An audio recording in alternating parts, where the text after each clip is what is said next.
నేతల స్ట్రోకులు ఆయనకి. ఎందుకంటే ఆయన పార్టీ అధ్యక్షుడు కాబట్టి దీనికి సంబంధించి ఏవి జరిగినా ఫస్ట్ అటాక్ అయ్యేది జగన్మోహన్ రెడ్డి గారు. ఈ పార్టీలో ఇలాంటి వాళ్ళు ఉన్నారు అని. ఇంకొక అంశంలోకి వస్తే గోరంట్ల మాధవ్ గారు. ఇంకా ఆయన గురించి చెప్పాలి అంటే ఆయన అంటే అనకూడదు, బట్టలిప్పే డైరెక్ట్గా నుంచుంటాడు. ఆయన వీడియోలు కూడా ఇస్తుంటాడు. ఆయన అంశం షర్ట్లు ఇప్పుకుండి ప్యాంట్లు ఇప్పుకుండి ఎంపీ స్థాయి వ్యక్తి ఆయన చేసిన అది ఆ వీడియో షూట్ ఇది పెద్ద ఎత్తున రచ్చ కింద మారింది. సరే అవేవో అయిపోయినాయి, వీళ్ళు తప్పులన్నీ కూడా జరిగినాయేమో, ప్రజల్లో విశ్వాసాన్ని కోల్పోయారు, చాలా దారుణంగా ఓడిపోయారు, 11 సీట్లకే పరిమితం అయ్యారు. అయినా వీళ్ళు తీరు మారుతుందా అంటే మారుతుందో లేదో అన్నది ఒక్కొక్కటి వెలుగులోకి చూస్తున్న అంశాలు చూస్తే తెలుస్తుంది. మరొక పక్క దువ్వాడ శ్రీనివాస్ గారిది ఆయనదొక పంచాయతీ. అంటే ఇవి వేరే అంశాలు. ఆయనది కుటుంబ కలహాలు. వాణి గారికి ఆయనకి గత కొన్నాళ్ళుగా ఇబ్బంది పట్టలేదు, 30 సంవత్సరాల నుంచి నేను ఇబ్బందులు పడుతున్నాను, 30 సంవత్సరాల నుంచి నేను నరకాన్ని అనుభవిస్తున్నానని చెప్పి ఆయన ఆవేదన. ఓ 3-4 రోజులు పెట్టి ఆ ఎపిసోడ్ నడుస్తుంది. వాళ్ళ కూతురు వాళ్ళు వెళ్ళడం, ఆయనకి ఏదో మాధురి అనే ఆమెతోటి ఆయనకి ఏదో అక్రమ సంబంధం ఉందనో, అది ఏమీ అక్రమ సంబంధం కాదు, అడల్టరీ అని చెప్పి ఆవే డైరెక్ట్గా చెప్తున్నారు. సో అదొక అంశం, అది కుటుంబ కలహాల నేపథ్యం. కానీ ఇది కుటుంబ కలహాలు లేకపోతే వేరే అంశం కాదు. ఇప్పుడు ద్వారంపూడి చంద్రశేఖర్ రెడ్డి గారు ఆయన గురించి వస్తున్న వీడియోసు డైరెక్ట్గా చెబుతున్న అంశం ఇది. ఆయన రాసలీలలో ఎవరితోటి అంటే ఒక గిరిజన మహిళతోటి ఆయన వివాహేతర సంబంధం పెట్టుకున్నారు.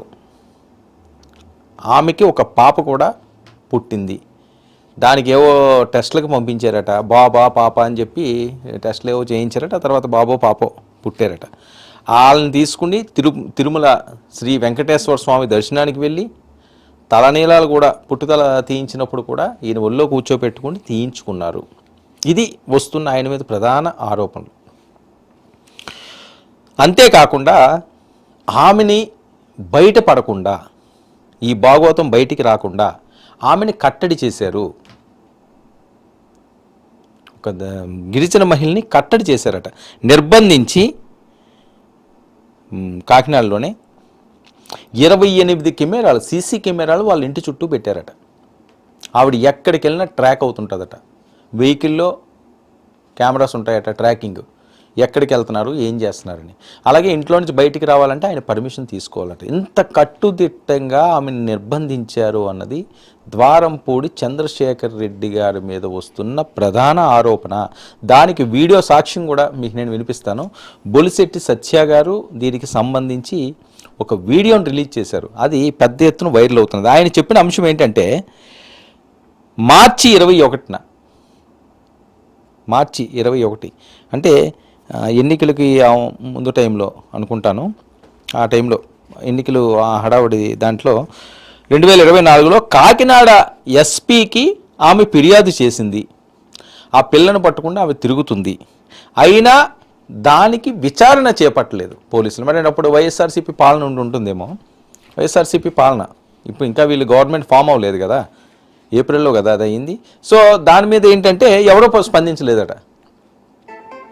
దాని మీద ఎవరో స్పందించకపోవడంతో ఈ ఇష్యూ మరి ఎలా వెళ్ళిందో, జనసేన వాళ్ళకి ఎవరి దగ్గరికి వెళ్ళకూడదో వాళ్ళ దగ్గరికి వెళ్ళిందండి ఈ ఇష్యూ. ఇంకా వాళ్ళు ఊరుకుంటారా? ఎందుకంటే జనసేన వీర మహిళల్ని, జనసేన నాయకుల్ని నడి రోడ్డు మీద ఇష్టం వచ్చినట్లుగా కొట్టడమే కాకుండా, ద్వారంపూడి వాళ్ళు ఫాలోవర్స్ అవనియండి, లేకపోతే పవన్ కళ్యాణ్ అంటే వాళ్ళ రౌడీలో లేకపోతే వాళ్ళ చెంచాలో ఎవరో, వాళ్ళు మహిళలను కూడా చూడకుండా చీరలు లాగి, తాకరాని చోట తాకి, కొట్టి, ఈడ్చి ఒక బీభత్సాన్ని సృష్టించారు. కేసులు పెట్టారు. ఇప్పటికీ ఆ కేసులు నడుస్తున్నాయి. ఇప్పుడున్న ఎమ్మెల్యే గారు, ఇప్పుడున్న మినిస్టర్ గారు దుర్గేష్, కందుల దుర్గేష్, దానికి ఏమని A1 అనుకుంటాను ఆ కేసులో.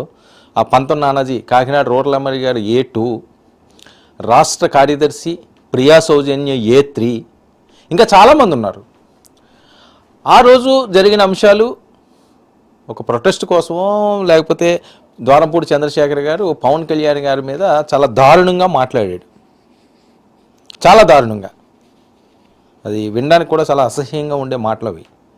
ఆ మాటలు మాట్లాడారని వీళ్ళందరూ వెళ్ళి శాంతియుతంగా ఆందోళన చేయడానికి ఆయన ప్రాంతానికి వెళ్తే ఆయన చేసింది అతి దారుణంగా చేశారు. అప్పుడే పవన్ కళ్యాణ్ గారు ఈయనకి హెచ్చరించాడు. ఆ బయట కూడా నేను వినిపిస్తాను. మరి ఇందులో ఆమెను నిర్బంధించడం ఒక తప్పు. సీసీ కెమెరాలు ఇవన్నీ కూడా ఇంటి చుట్టూ నిఘా పెట్టారట. గిరిజన మహిళలు అవనియండి, ఏ మహిళలు అవనియండి, ఇంత దారుణంగా చెయ్యడం అన్నది క్షమించరాని నేరం. ఇప్పుడేమైంది, ఆ వీడియో కాదు, అది కాస్త పవన్ కళ్యాణ్ గారి దృష్టికి వెళ్ళింది. మరి వాళ్ళు రాష్ట్ర ప్రధాన కార్యదర్శి బొలిశెట్టి సత్య వీడియో రిలీజ్ చేశాడంటే అది ఆయన దగ్గరికి వెళ్ళకుండా ఉంటుందా? మరి వెళ్తే ఆయన ఊరుకుంటారా? మరొక వైపు హోంమంత్రి గారు అనిత, ఆవిడ క్షమించదు.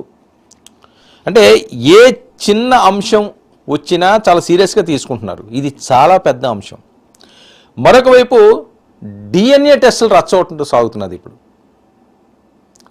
వాళ్ళు ఏమంటారు జనరల్గా, నిన్న మనం చూసాం దువ్వాడ శ్రీనివాసరావు గారి ఇష్యూలోని ఆ మాధురికి 3 పిల్లలు ఉన్నారట. ఆ వాణి గారి డిమాండ్ ఏంటి? DNA టెస్టులు చేయించాలి అని. ఆవిడేమంటుంది, వాణి నువ్వు DNA టెస్టులు చేయించుకో, దువ్వాడకు పుట్టిన పిల్లలు అని వీళ్ళు అంటారు. అంటే ఇది ఎంత దారుణంగా తయారవుతున్నది అంటే ఈ పరిస్థితి, ఈ జరిగిన అంశాలన్నీ కూడా సభ్య సమాజంలో అతి తక్కువ స్థాయిలో మాట్లాడుకునే పరిస్థితి నుంచి రచ్చగా మారి రోడ్డెక్కుతున్న నేపథ్యం. ఇలాంటి వాటి కోసం ఏదో తక్కువగా మాట్లాడుకోవాలి, కానీ మాట్లాడుకునే పరిస్థితి నేతలు తీసుకురావటం లేదు. ప్రజాక్షేత్రంలో ఉన్నప్పుడు, ఒక పవర్ఫుల్ పొజిషన్లో ఉన్నప్పుడు 10 మందికి మనం దిశానిర్దేశం చేయాలి. కానీ మనమే తెగబడతాం, మనమే బట్టలు ఇప్పుకుని రోడ్ల మీద తిరుగుతాం, మనమే నచ్చిన వాళ్ళతోటి మాకు నచ్చినట్లుగా మేము తిరుగుతాము.